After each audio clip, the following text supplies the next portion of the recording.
Hello, everyone, and welcome back for the second episode of the Orange Bowl Huddle video series. I'm your host and honored to be here once again, Tony Segreto. You know, the last time we were together, Danny Canal joined us to preview the college football season. But in the blink of an eye, we're already in week 10.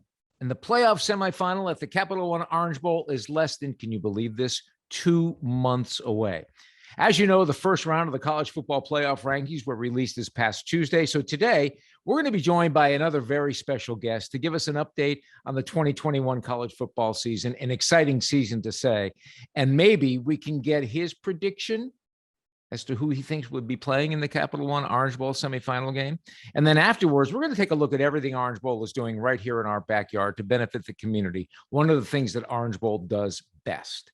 Some of the things that we're going to be touching on are the Orange Bowl Youth Football Alliance Park of the Week program, the Ahmed Orange Bowl 5K presented by Celebrity Cruises, which is coming up in December, by the way, and the Orange Bowl Creative Art Contest. But before we get into all of that, let's welcome our special guest for today, Orange Bowl committee member and college football analyst, Brady Quinn.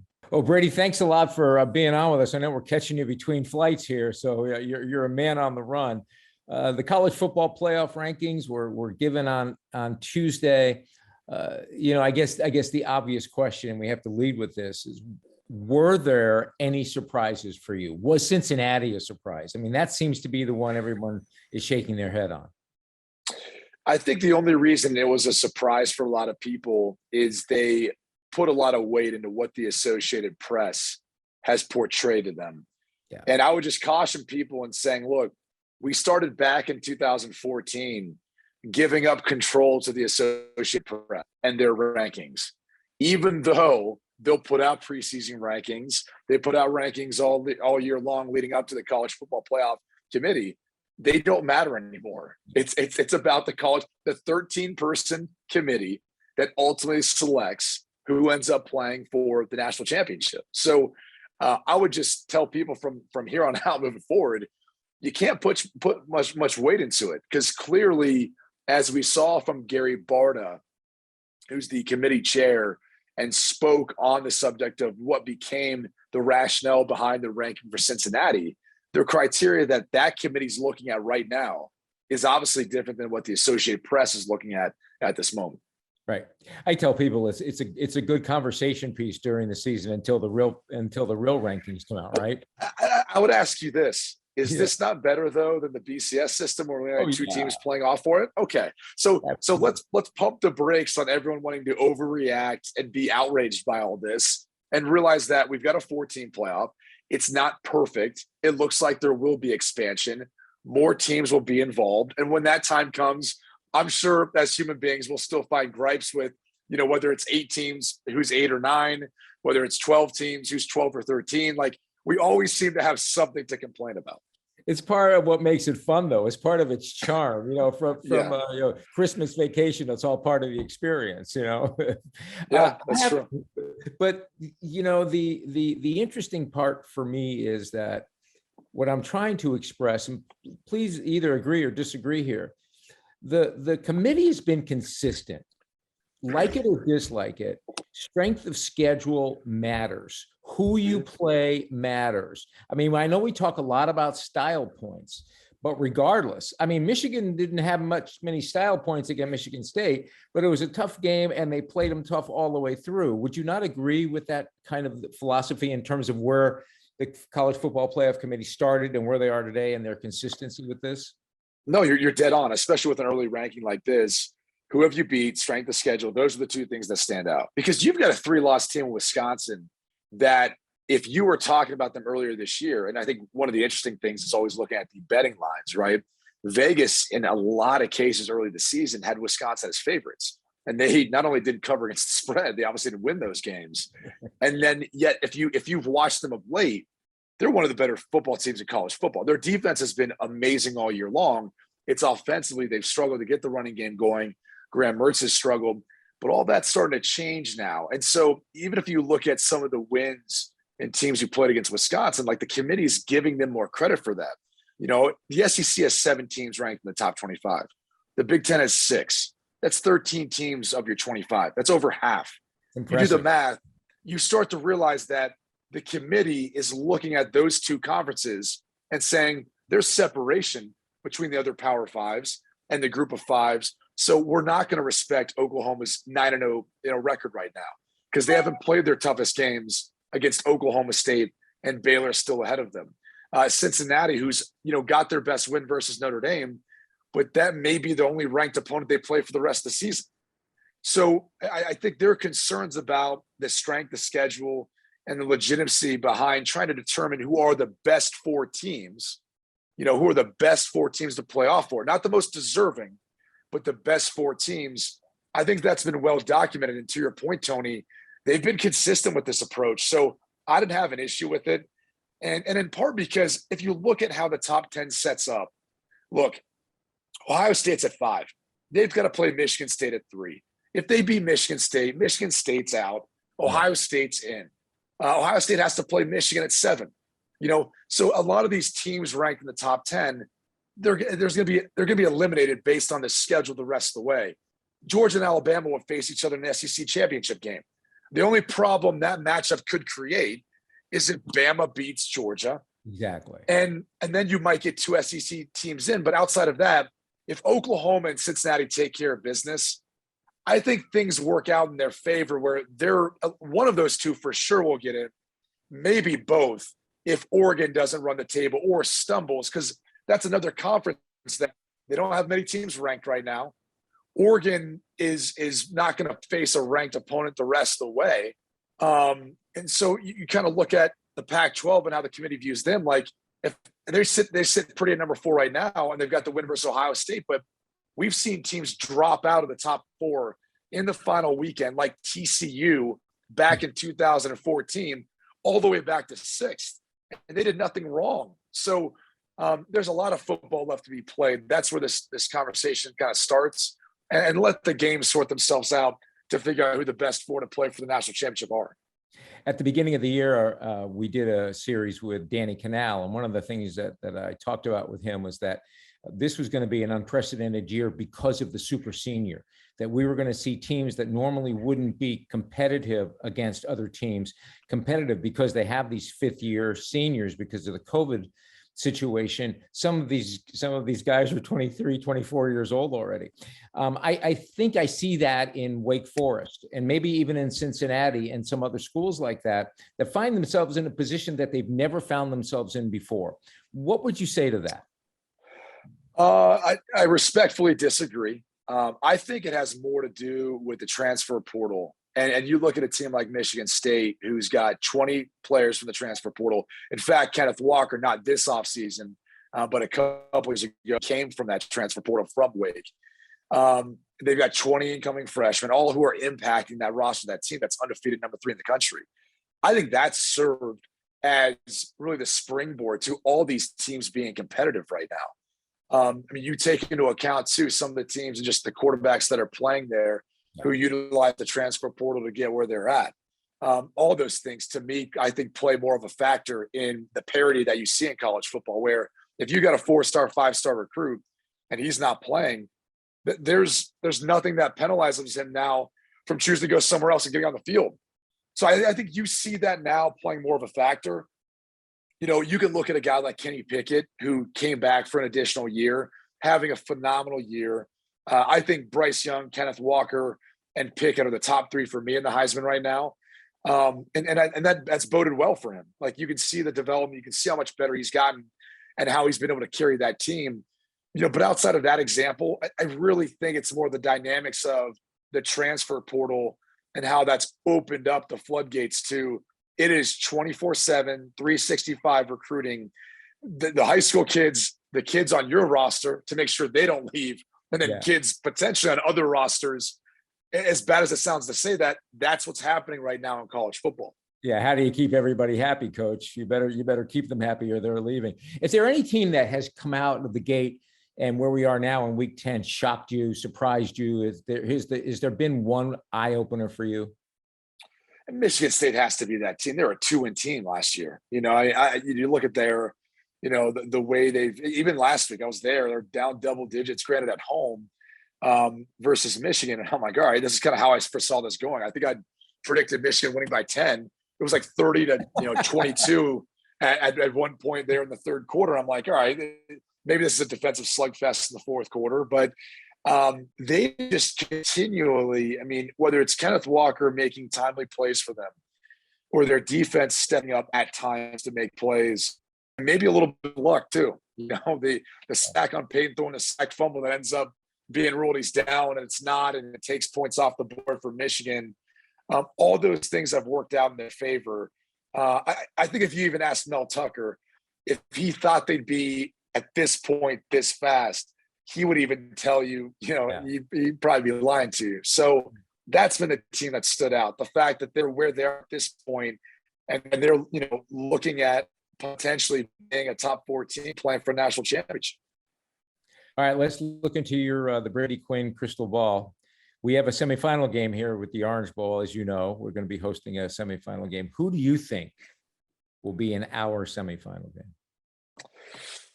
Oh man, it's such a loaded question. We're not going to hold you to this now, Britt. We're not holding it all. I mean, Georgia's going to be in because Georgia's the one team that they can lose and still get in. Like we saw that last year. That was unprecedented. But Notre Dame lost to Clemson in the ACC championship game, and both ended up making it in. We always know that they value conference champions. They talked about that as part of the criteria. We've never seen a team lose in the conference championship weekend and get in. Notre Dame kind of broke that seal. So that's on the table. And that's why Georgia, no matter what is in, probably is the 1 seed the way they're playing. And the next question becomes, are they going to put a 2-loss team in? With Alabama and a close loss, would they go in? I don't think so. Because I think there's a good chance Oklahoma is going to end up running the table and they'll get in. Ohio State will run the table. They'll end up getting in. And then you've got Cincinnati sitting there. And do they get in at 4 ahead of a 2-loss Alabama team in this scenario? I think that's what's more likely to play out is you have a number 1 Georgia, a number 2 Ohio State, a number 3 Oklahoma, and a number 4 Cincinnati. And it ends up being Oregon who's on the outside looking in, and the hysteria starts about how head-to-head and that should matter. But with the schedule Ohio State's going to play, beating 2 top 10 teams and just the Big Ten conference in general, that to me is the overriding factor is they're just a better football team now. If they played right now, I think Ohio State beats Oregon. So I don't think they trust Oregon to be a part of that. But look, maybe I'm wrong. Maybe if Oregon wins the Pac-12, they end up being that number 4 team, and it's Cincinnati who's sitting there at 5, and they don't get to be a part of it. But I think it's some combination of that on the tail end, Oklahoma, Oregon, Cincinnati, or Oklahoma, Cincinnati, Oregon. And then that ends up being how it finishes out. So based on what we see today, just the top 4 today, and deference is always made to the number 1 team as to where they would prefer to go. In your prophecy, where do you think we wind up with what 2 teams? Well, I guess in that case, Georgia, right? They'd be closer in proximity than obviously Ohio State and Columbus. So you think Georgia would want to go to the Orange Bowl for their semifinal game, get that fan base down there, a little warmer weather than Athens, Georgia, right? It can get a little cool down there. So I would think we'd be getting the dogs. We're getting the best team in the country taken on, potentially you can see Cincinnati would be a rematch of last year, a New Year's Six game that, was close. But Georgia also didn't have full strength. They had a number of players sitting out, or Oregon, which would be interesting to see how Georgia could stop that rushing attack. And if Oregon could hang around, they're a physical group, but I think that's going to be it's going to be an interesting question to see how this whole thing plays, who that number 4 team who plays Georgia ends up being. These last 4 or 5 weeks are going to be fabulous. I mean, it's been an amazing season so far. Every game has been, on the edge of your seat for the most part, especially the critical ones. And, before I let you go, I do have to share this with you. And we've talked about it before. Our son went to Notre Dame, and we're joking last night. I was telling him I was talking to you, and we're joking over the fact that even Notre Dame not being in the conversation ranked at 10, they're still in the conversation because they're the team that Cincinnati beat. It seems to always come around to that situation, right? It's Notre Dame's world. Everyone else is just living it. I think the funny thing too is about, as we talk about strength of schedule, and I've always said this, everyone who wants them to be a part of a conference, I'm like, it's the biggest mistake, because you say that, but then what every conference misses out on is Notre Dame's everyone's best non-conference game. Like that helps strengthen your schedule. Notre Dame being independent helps every other Power 5 conference who schedules them. So it's like, why would you want them to join a conference? Then you lose a part of that, right? You don't have as many opportunities throughout the Power 5 to say, no, we played Notre Dame. Like that makes our strength of schedule tougher. Clearly, Cincinnati's using that as the basis for their entire argument right now. And so, obviously Notre Dame's independence has been and always will be important to college football, but what's in the best interest for Notre Dame and college football. Brady, it's always great to see you. We thank you so much for being able to spend time with us. We know you have to catch a flight. We're enjoying your work as an analyst. I bet you have to be enjoying it yourself because you really thrive at it for sure. It's so much fun. I mean, that's the cool thing about it is it's easy to do this job when you're having fun doing it. So following college football, the game of football, it's a blast to be a part of. Stay with us. We're going to take a quick break so we can get a word in from our great sponsor.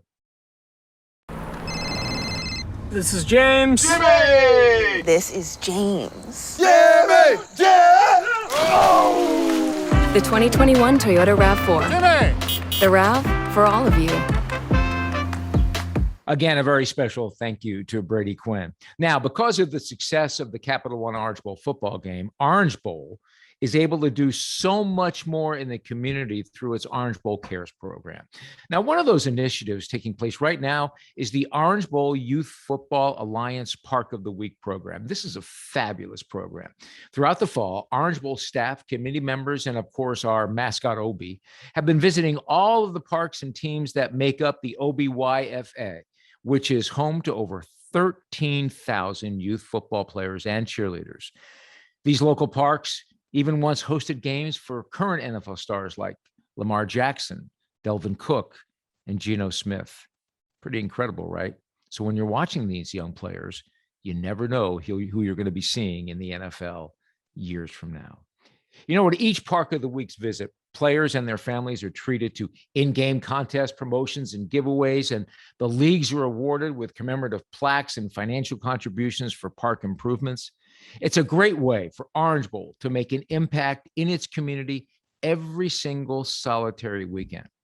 Now, to touch more on that and to talk about their partnership with Orange Bowl, please welcome the president of Duffy's Sports Bar and Grill, Joe Webb. When we first got in contact with the Orange Bowl Committee, we were so excited about getting out in the fields and being a part of the games with the athletes, the cheerleaders, and there's 13,000 participants. That's a lot of family members. And we really want to get out in front of those family members and let them know what Duffy's was about. Not only our charitable work, but to come in and enjoy our great food. We have pretty much a scratch kitchen. So our food is far and above any sports bar, in my humble opinion. But it was really important for us to give back to the community. And we weren't able to get to every single field. We just didn't have the manpower to get to every field. So this is a really great way for us to spread our touch out to as many families as possible. We're very excited about the relationship. Duffy's is a family-owned restaurant company for families. And so for us to get out and touch as many families as we can, to let them know about Duffy's, about our sports experience. You can watch any game, football, baseball, you name it, golf, we have all of it covered. We've got over 100 TVs per location, fresh food. We give back to the community. We have great things for families. We have free our kids eat free night on Wednesdays, as well as our MVP points, which the more you come, the more of a discount you get.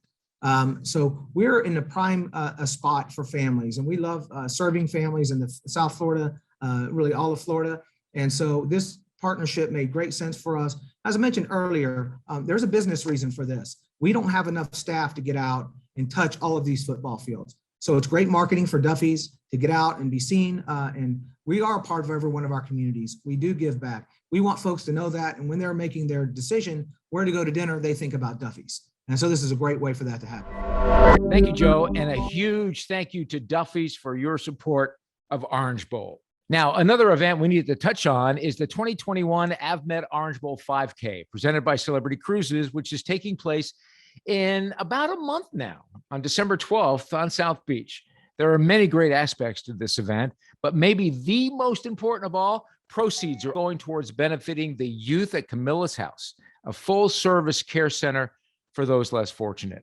And of course, we are the Orange Bowl. So runners and walkers alike will be lining South Beach all decked out in their college gear, showing off their school pride as they take in the scenic 3.1-mile route. It's one of the great many things going on over the next few weeks. So if you haven't signed up yet, go ahead and register at orangebowl.org. Again, that's orangebowl.org. And we look forward to seeing you all out there.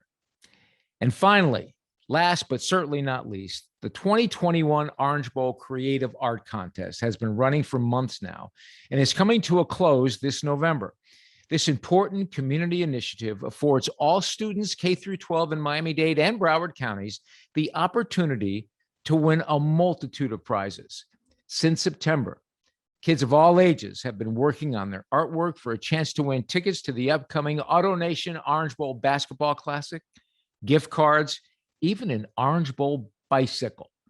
And best of all, the grand prize winner will receive tickets to the 2021 College Football Playoff SemiFinal at the Capital One Orange Bowl. They're even going to be recognized in the game's official program and even on the Jumbotron at Hard Rock Stadium. It's worth just that. Now, to speak more about this program and this year's contest, let's bring in Vanya Laguirre, Bank of America Senior Vice President and Local Market Executive. Vanya? At Bank of America, we believe in the power of the arts to help economies thrive, educate and enrich societies, and create a greater cultural understanding. That is why we support programs such as the Orange Bowl Creative Arts Contest, which foster youth engagement and is a form of social capital that strengthens our community and creates greater cultural understanding, which is such an important topic for youth nowadays. Our relationship with the Orange Bowl is meaningful and impactful, as it allows us to both achieve our goals of contributing to the uplift of the community. Our collaboration around the arts, education, and family, with a targeted focus to youth, is part of our collective efforts to advance economic mobility and social progress in our community. We value our partnership with the Orange Bowl on this journey. Should you wish to learn more about Bank of America's work and impact, please visit us at bankofamerica.com. Thank you so much.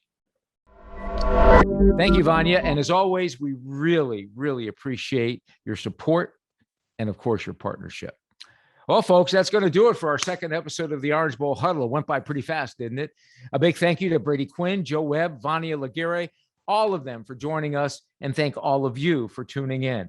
Keep in mind, the Capital One Orange Bowl semifinal game is just around the corner. Before you know it, we're going to be saying, let's kick this ball off. Orange Bowl cares, and it's your support that enables us to do what we do. For all of us at the Orange Bowl, thank you for being with us. I'm Tony Segreto. See you next time.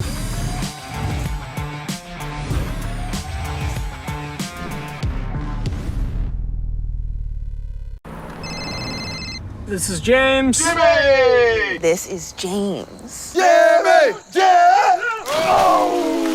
The 2021 Toyota RAV4. Jimmy! The RAV for all of you. Is your car giving you a field day? Bring it in. We'll fix that. Right now at Tire Kingdom, enjoy our lowest tire price guarantee on all of our best-selling brands. Only at Tire Kingdom.